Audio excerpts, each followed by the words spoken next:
성경 말씀 먼저 한 곳 읽겠습니다. 마태복음 2장 1절부터 12절까지의 말씀입니다. 마태복음 2장 1절부터 12절까지 제가 봉독해 드리겠습니다. 헤롯 왕 때에 예수께서 유대 베들레헴에서 나심에 동방으로부터 박사들이 예루살렘에 이르러 말하되 유대인의 왕으로 나시니가 어디 계시냐? 우리가 동방에서 그의 별을 보고 그에게 경배하러 왔노라 하니 헤롯 왕과 온 예루살렘이 듣고 소동한지라. 왕이 모든 대제사장과 백성의 서기관들을 모아 그리스도가 어디서 나겠느냐 물으니 이르되 유대 베들레헴이 오니 이는 선지자로 이렇게 기록된 바 또 유대 땅 베들레헴아 너는 유대 고을 중에서 가장 작지 아니하도다. 네게서 한 다스리는 자가 나와서 내 백성 이스라엘의 목자가 되리라 하였음이니이다. 이에 헤롯이 가만히 박사들을 불러 별이 나타난 때를 자세히 묻고 예루살렘으로 보내며 이르되 가서 아기에 대하여 자세히 알아보고 찾거든 내게 고하여 나도 가서 그에게 경배하게 하라.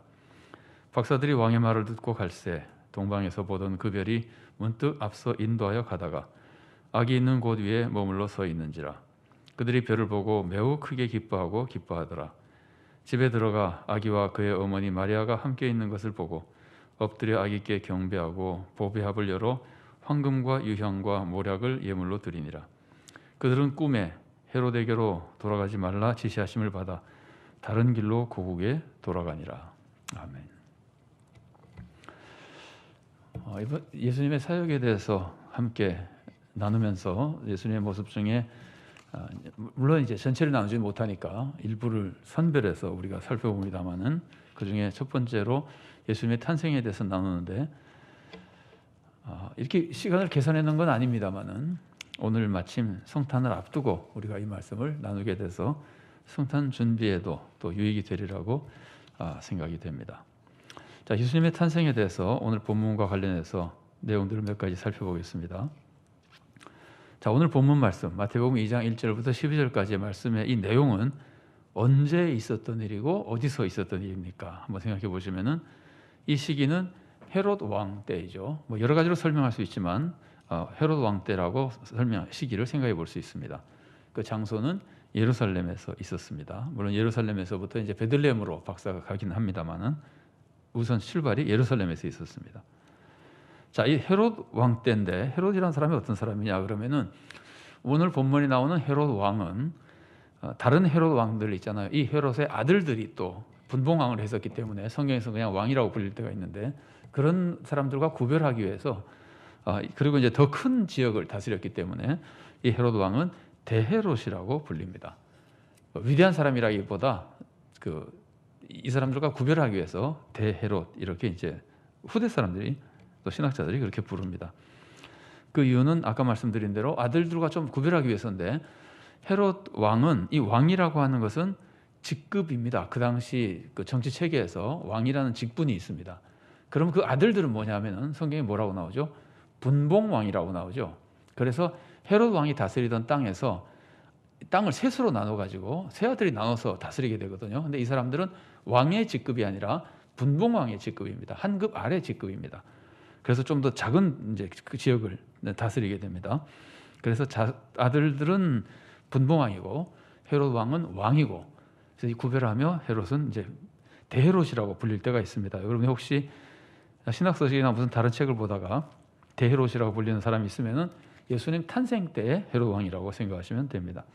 예수님이 공생의 사역을 하실 때 헤롯은 이 대헤롯이 아니죠. 그때 대헤롯은 금방 죽었죠. 예수님이 공생애 때 한 사람은 이제 헤롯 안티파스가 이제 다스렸었습니다. 자, 그 다음에 이 헤롯 왕이라고 하는 사람은 이제 그 시대를 다스리던 사람이라 조금 한두 가지 설명해 드리면은 이 헤롯은 정치력이 굉장히 있었던 것으로 보입니다. 그래서 뭐 건축도 많이 하고 그러니까 정치적인 역량은 있었던 것 같은데 성격이 굉장히 잔인했던 사람입니다. 이 사람이 얼마나 잔인했냐면은 가장 잘 보여주는 대표적인 사건이 아내가 10명이었었는데 2명을 자기가 죽였어요. 아내 중에서. 그리고 이제 10명의 아내를 통해서 자식이 많았을 거 아니에요. 근데 자기 아들들 중에서 3명을 자기가 죽였어요. 왜 죽였을까요? 자기 왕권에 위협이 된다 그러면 보통 죽였습니다. 아들 3명을 죽인 정도의 사람입니다.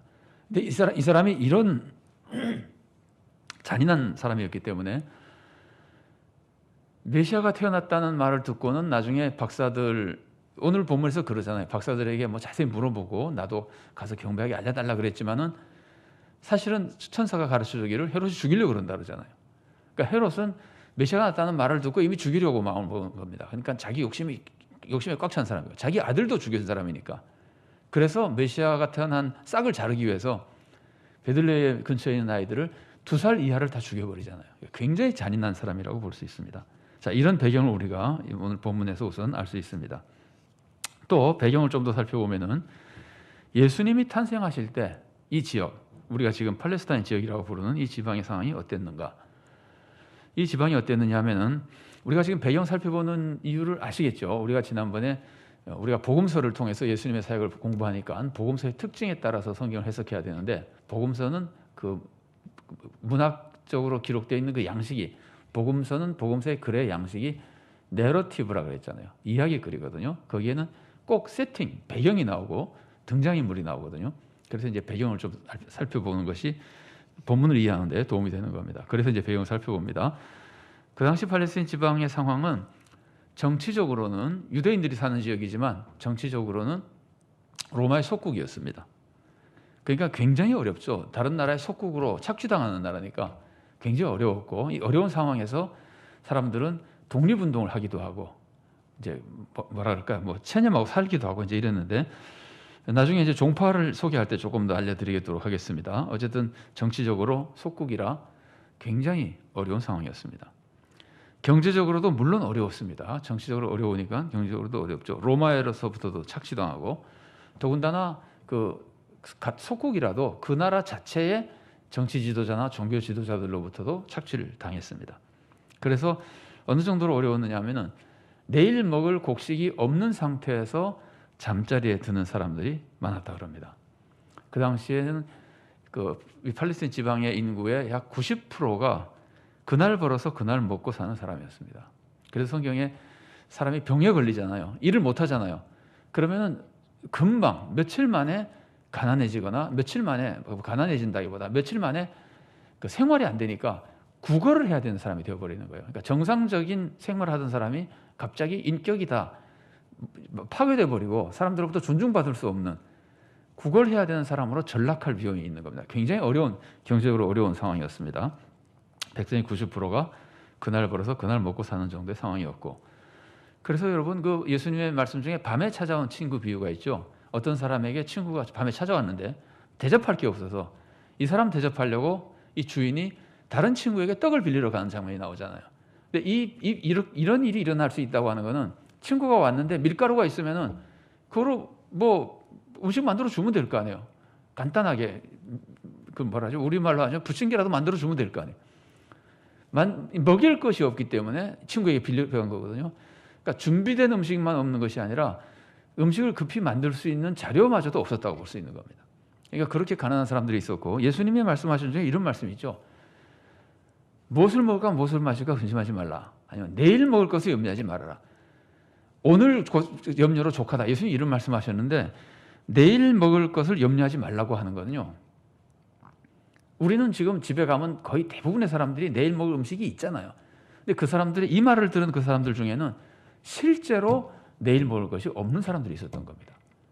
상황이 그렇게 어려운 상황입니다. 그런데 그 사람들에게 예수님이 말씀하시는 겁니다. 내일 먹을 것이 없어도 염려하지 말아라.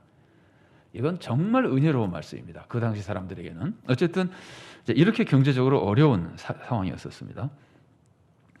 자, 그 다음에 이제 종교적인 배경을 보면은 종교적으로는 그 당시에 여러 파들이 있었는데 성경에 제일 많이 나오는 파는 바리새파, 사두개파죠. 그리고 이제 가끔 나오는 게 열심당이라는 데가 나오죠. 그 다음에 에세네파라는 것은 성경에 소개되어 있지 않습니다. 소개되어 있지 않으나 배경을 알기 위해서 우리가 조금 생각해 본다면은 제가 이 파들을 아주 그냥 짧게 소개를 해드리겠습니다. 사두개파, 이 사두개파 사람들은 제사장들을 주축으로 한 파입니다. 사두개파는 주로 제사장들이고 그들을 따르는 부류의 사람들. 이 사람들이요 제사장이면은 상당히 신앙적이고 종교적이어야 될 거 아니에요. 그런데 이 사두개파 사람들은 제사장 부류고 주축인데 이 사람들은 굉장히 정치적이었습니다. 정치적인 욕심이 많은 사람들이었고 그리고 그래서 세상 권력과 야합하는 스타일의 사람들이었습니다.